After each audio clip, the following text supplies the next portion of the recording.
The Middle East is being consumed by many fires, but today there is a flame of hope in Syria, and that flame must not be extinguished. The people of Syria stand at a moment of history and a moment of opportunity, and that opportunity cannot be missed. The end of more than 5 decades of brutal dictatorial rule has given rise to much hope, and we share that hope with the Syrian people, and we stand with them. And we recognize that this moment offers a long-sought chance for all Syrians to realize the aspirations that sparked their peaceful movement for change in 2011, and their call that echoed across the country that the Syrian people are one. It holds great promise for a country so rich in its diversity, history, and culture, and its enormous and deeply rooted traditions of generosity that I witnessed firsthand as High Commissioner for Refugees when the Syrian people welcomed millions of Iraqi displaced from their homes. But nothing is guaranteed. If the ongoing situation is not managed carefully by the Syrians themselves with the support of the international community, there is a real risk that progress could unravel. The political transition ahead must be by Syrians and for Syrians, all Syrians. It must be inclusive, credible, and peaceful. All communities must be fully integrated into the new Syria. The rights of women and girls must be fully respected, and the process must be guided by the underlying principles of Security Council Resolution 2254. We are focused on facilitating just such a process. My Special Envoy, Geir Pedersen, was in Damascus this week, and I've been in close contact with a number of leaders from across the region and beyond. Meanwhile, Syria remains one of the largest humanitarian crises in the world. The recent events have only added to these needs. I dispatched UN Humanitarian Chief Tom Fletcher to Syria to help get aid moving. The UN and our partners are mobilizing to assess the people's needs and adapt the response to the new and still rapidly shifting conditions. Now, adequate funding for humanitarian and recovery response is critical, and that funding is not yet available. And I make a strong appeal to the international community to show the generosity the Syrian people deserves in this moment and to massively support the humanitarian response in Syria. So too is determining the fate of missing persons. We pledge our support to those who continue to live with the agony of uncertainty. The General Assembly created the independent institution on missing persons in Syria. I'm announcing today the appointment of Carla Quintana of Mexico as head of this institution. She and her team must be allowed to fully carry out their mandate. Indeed, all international mechanisms to advance the protection of human rights in Syria and accountability for crimes committed must have what they need to carry out their vital work. Let us not underestimate the scale of the challenges that lie ahead. While the situation has stabilized in parts of Syria, the conflict is far from over. Civilians remain at risk, killed, injured, and displaced. Their protection must be our highest priority, and over the last 2 weeks, we have seen significant hostilities in the north. ISIL continues to be a major threat in many parts of the country. At the same time, extensive Israeli airstrikes continue. They are violations of Syria's sovereignty and territorial integrity, and they must stop. In the occupied Syrian Golan, the UN peacekeeping mission, UNDOF, continues to observe Israel Defense Forces personnel and equipment in multiple locations in the area of separation and in one location in the area of limitation. Let me be clear, there should be no military forces in the area of separation other than UN peacekeepers, period. And those peacekeepers must have freedom of movement to undertake their important work. Israel and Syria must uphold the terms of the 1974 Disengagement of Forces Agreement, which remains fully in force. And Syria's sovereignty, territorial unity and integrity must be fully restored, and all acts of aggression must come to an immediate end. This is a decisive moment, a moment of hope and history, but also one of great uncertainty. Some will try to exploit the situation for their own narrow ends, but it is the obligation of the international community to stand with the people of Syria who have suffered so much. Syria's future must be shaped by its people, for its people, with the support of all of us. Thank you. Thank you, DD. Thank you very much, Mr. Secretary-General, and I'm sure we all wish you and your family a very happy holiday. Geert Peterson, when he was in Damascus, was urging everyone he talked to attend a major Syria dialogue on the way forward. I'm sure you support this. When is it going to happen, and how is it going to happen? We are obviously in the very beginning of the transition process. What we have been telling both the authorities and different other the caretaker authorities and the different other Syrian entities is that it's absolutely essential to have a process of dialogue that is inclusive, that all communities of Syria feel part of it, and that will naturally lead through a process linked to the Security Council resolution to a future constitution and to elections in the long term. At the present moment, I think we are all in consultations with the different actors. It's difficult to define a moment where an inclusive dialogue will start, but I believe it will be essential to do it as quickly as possible. Thank you, Mr. Secretary-General. To ease the humanitarian crisis in Syria and help Syrians in this transitional period, do you support that the sanction on Syria to be lifted? First of all, there are many things that need to be done in relation to the humanitarian response that have nothing to do with the sanctions.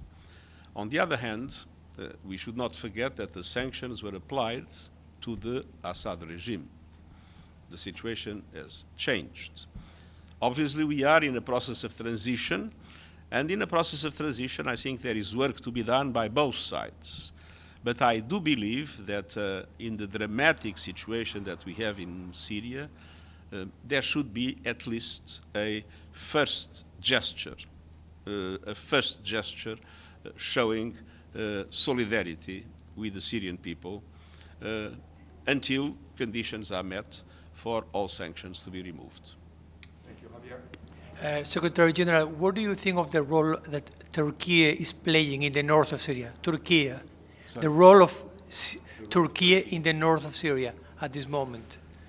I believe Turkey, that has been a very clear supporter of the Syrian people and the Syrian resistance in Idlib, has a very important role to play in convincing the key Syrian actors at the present moment of the need to have an inclusive process of dialogue. So that is a first mission. A second mission is, of course, I think we need to create the conditions that allow for a ceasefire, a permanent ceasefire to take place in the north-eastern part, and for conditions to be created not to allow ISIL to develop their activities and to increase their presence. Thank you very much. Thank you. Thank you.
the Paphos.